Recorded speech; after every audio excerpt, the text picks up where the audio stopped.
हम पार्टी के कार्यालय के बाहर में हैं और ये बतला रहे हैं कि जीतन राम मांझी एक सभा में कहते हैं कि देखिए भाई, अगर चुनाव जीतना है तो डीएम साहब को कॉल कीजिए और डीएम साहब को कहिए कि थोड़ा देख लीजिए, क्योंकि हमारे प्रत्याशी जो है भी पीछे चल रहे हैं। उसके बाद डीएम साहब का उधर से कॉल आता है कि बधाई हो सर, आपके प्रत्याशी जीत गए हैं। ये देखिए, हम पार्टी का कार्यालय है, संतोष सुमन मंत्री जो जल संसाधन विभाग का, लघु जल संसाधन विभाग का है, उनका ये कार्यालय है। लेकिन सवाल अब उन लोगों का है जिसको लेकर के तेजस्वी यादव और राहुल गांधी पटना और बिहार के हर एक गलियों में रैली कर रहे थे और बतला रहे थे कि देखिए आपकी वोटों की किस तरह से चोरी की जा रही है। जीतन राम मांझी के एक विधायक 2020 के विधानसभा चुनाव में 2700 वोटों से हार रहे थे, लेकिन उस वक्त जीतन राम मांझी डीएम को फोन करते हैं और कहते हैं कि थोड़ा देख लीजिए। उसके बाद डीएम ने कॉल करके दोबारा बधाइयां देगी, देखिए आपके जो प्रत्याशी थे वो अब जीत गए हैं। ऐसे में कहा जा रहा है कि जो विपक्ष लगातार वोट चोरी का आरोप लगा रही थी कि सत्ता पक्ष के जो लोग होते हैं वो वोट चोरी करने का काम करते हैं, मशीनरी का काम जो है वो किया जाता है, लेकिन अब जो है उसका साक्ष्य जीतन राम मांझी दे रहे हैं। जीतन राम मांझी अपने बहू के एक सभा में पहुंचते हैं और उस दौरान कहते हैं कि देखिए, हम तो कह रहे थे ना कि अगर हमको कॉल आ जाता तो हम करके फिर मैनेज कर लेते। जिस तरह से बातें 2020 की उन्होंने चर्चा की, उसके बाद जीतन राम मांझी का प्रतिक्रिया भी आ गया कि देखिए भाई, वो बयान को तोड़ मरोड़ कर पेश किया जा रहा है। हम पार्टी के कार्यालय में पहुंचे और यहाँ पे लोगों से जानने की कोशिश किए, तमाम लोग इन मुद्दों से दूरी बनाए। हमने एक लोगों को कॉल भी किया, लेकिन वो जवाब देने से इतराए।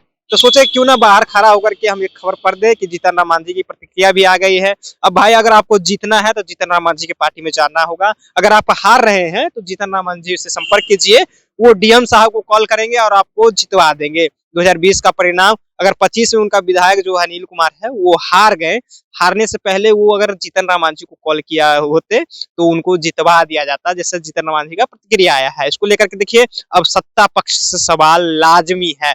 क्या जो राहुल गांधी बिहार की सड़कों पर पैदल चल के ये बतला रहे थे कि ये लोग वोट चोरी करते हैं, क्या वो सच में है? तो जीतन राम मांझी ने उसमें टिक हाँ में लगाया है, क्योंकि जीतन राम मांझी का ये प्रतिक्रिया बताता है कि बिहार में आप वोट की चोरी कर सकते हैं। अभी बिल्कुल हम पार्टी के कार्यालय के बाहर में हैं और ये बतला रहे हैं कि जीतन राम मांझी एक सभा में कहते हैं कि देखिए भाई, अगर चुनाव जीतना है तो डीएम साहब को कॉल कीजिए और डीएम साहब को कहिए कि थोड़ा देख लीजिए, क्योंकि हमारे प्रत्याशी जो है भी पीछे चल रहे हैं। उसके बाद डीएम साहब का उधर से कॉल आता है कि बधाई हो सर, आपके प्रत्याशी जीत गए हैं। ये देखिए, हम पार्टी का कार्यालय है, संतोष सुमन मंत्री जो जल संसाधन विभाग का, लघु जल संसाधन विभाग का है, उनका ये कार्यालय है। लेकिन सवाल अब उन लोगों का है जिसको लेकर के तेजस्वी यादव और राहुल गांधी पटना और बिहार के हर एक गलियों में रैली कर रहे थे और बतला रहे थे कि देखिए आपकी वोटों की किस तरह से चोरी की जा रही है। तो लोग उस समय मजाक उड़ाते थे कि ये लोग को हार सता रहा है।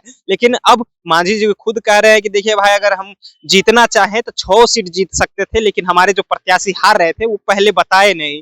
अगर पहले बताए हुए रहते तो ये भी सीट हम जीत जाते। मेरा भी स्ट्राइक रेट जो है वो 100 का रहा था, क्योंकि 2025 के चुनाव में इन्हें मात्र 6 सीट मिली और 6 में से ये 5 ही जीते। जबकि पिछले बार की अगर बात की जाए तो ये 6 में से 6 जीते हुए थे, लेकिन इस बार इनके एक जो है प्रत्याशी वो हार जाते हैं, क्योंकि डीएम साहब को कॉल नहीं जाता है जिताने के लिए। अगर डीएम साहब को कॉल जाता तो वो जो 1600 के बोल रहे हैं कि 1600 से हमारे प्रत्याशी हारे हैं, वो जीत जाते, 2-400 एक्स्ट्रा होकर के जीत जाते। लेकिन डीएम साहब को नहीं ये जीतन राम मांझी कॉल करते हैं, नहीं इनके अनिल कुमार जो हारे हुए प्रत्याशी हैं, हारे हुए विधायक हैं, वो मांझी जी को कॉल करते हैं। हो सकता है कि उनके अंदर एटीट्यूड आ गया होगा, इसलिए मांझी जी को वो कॉल नहीं किए होंगे। और मांझी जी भी कहे छोड़िए, जाने दीजिए, अगर अनिल जी कॉल नहीं किए तो क्या जरूरी है हमें डीएम साहब को कॉल करना। फिलहाल वोट चोरी को लेकर के जो विपक्ष सवाल उठा रहे हैं, तो आपको क्या लगता है कि इस बार भी वोट चोरी हुआ है? क्योंकि 2020 का तो पोल जीतन राम मांझी खुद ही खोल रहे हैं। फिलहाल आप जनता जंक्शन देख रहे थे, मेरा नाम ऋषि है।